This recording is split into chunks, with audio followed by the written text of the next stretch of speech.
Hey Panthers, it's Miss Frank. I teach second grade, and I will be reading from The One and Only Ivan with you today. I am starting on page 241, so join with me or listen carefully and visualize this beautiful story in your minds, okay? Let's get started.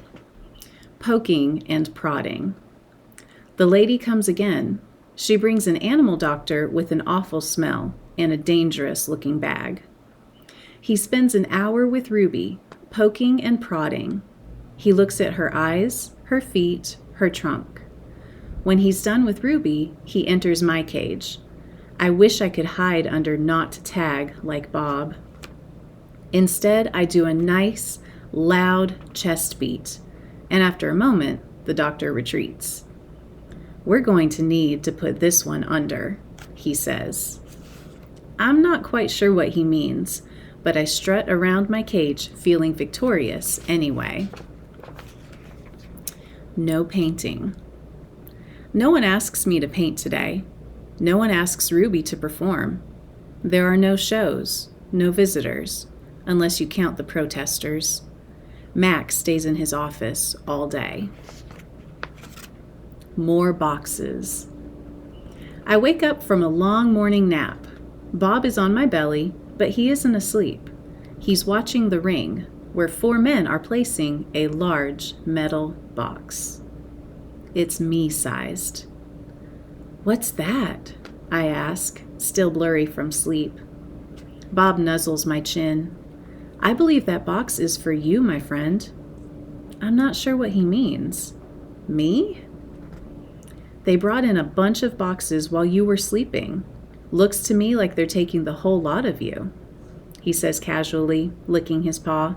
Even Thelma. Taking? I repeat. Taking us where? Well, some to the zoo, probably. Others to an animal shelter where humans will try to find them homes. Bob shakes himself. So, I guess all good things must come to an end, huh? His voice is bright, but his eyes are far away and sad. I'm going to miss your stomach, big guy. Bob shuts his eyes. He makes an odd noise in his throat. But what about you? I ask. I can't tell if Bob's just pretending to sleep, but he doesn't answer me. I gaze at the huge, shadowy box, and suddenly I understand how Ruby feels. I don't want to go into that box. The last time I was in a box, my sister died. Goodbye. When George and Julia come that night, George doesn't get his mop or his broom. He gathers up his tools and belongings while Julia runs to my cage. This is my last night, Ivan, she says, and she presses her palm to my glass. Mac fired my dad. Tears slip down her cheeks. But the zoo lady said maybe they'll have an opening there in a while, cleaning cages and stuff. I walk to the glass that separates us. I put my hand where Julia's hand is, palm to palm, finger to finger. My hand is bigger, but they're not so different. I'm going to miss you, Julia says, and Ruby and Bob. But this is a good thing, really it is. You deserve a different life. I stare into her dark eyes and wish I had words for her. Sniffling, she goes to Ruby's cage. Have a good life, Ruby, she says. Ruby makes a little rumbling sound. She puts her trunk between the bars and touches Julia's shoulder.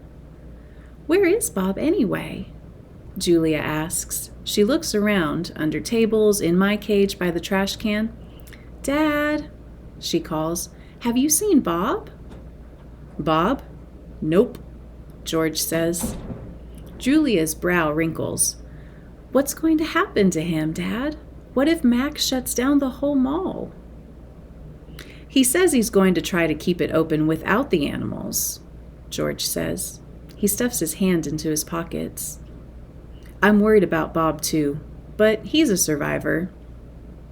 You know what, Dad? Julia gets a gleam in her eye.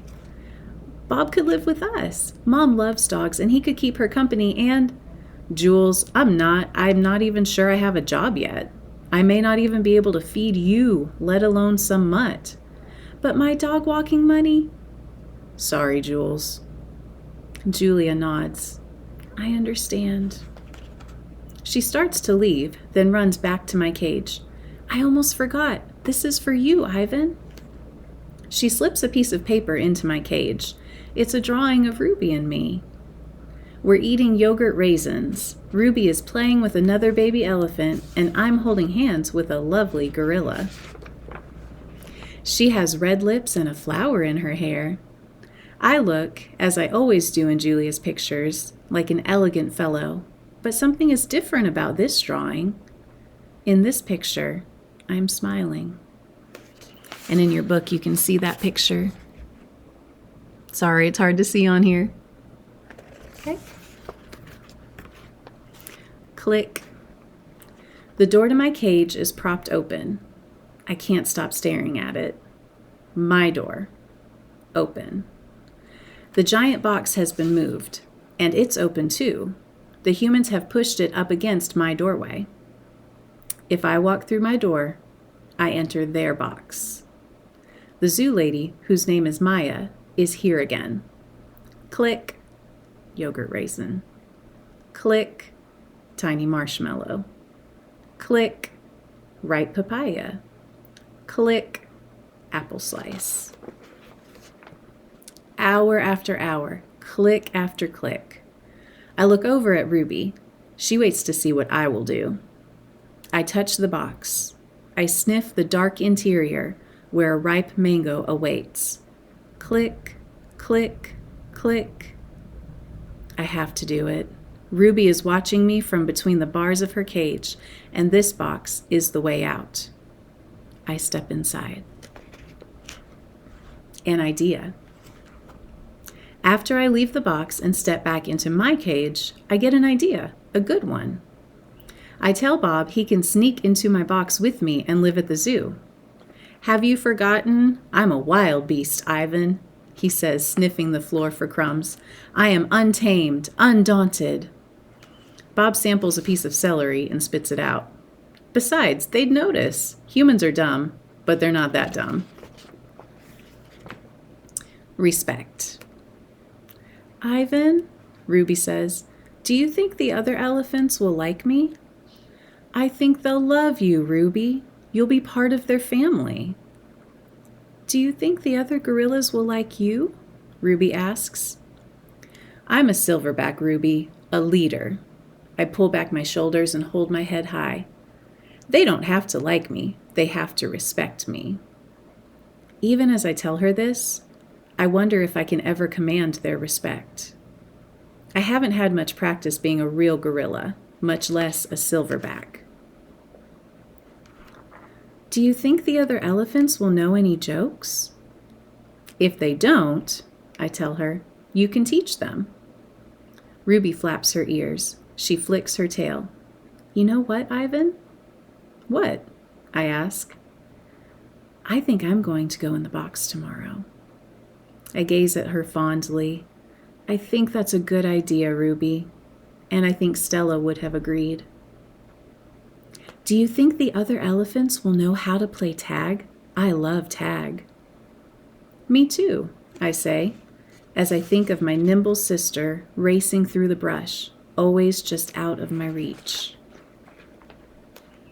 Photo. Late at night, Mac opens my cage. The full moon falls on his sagging shoulders.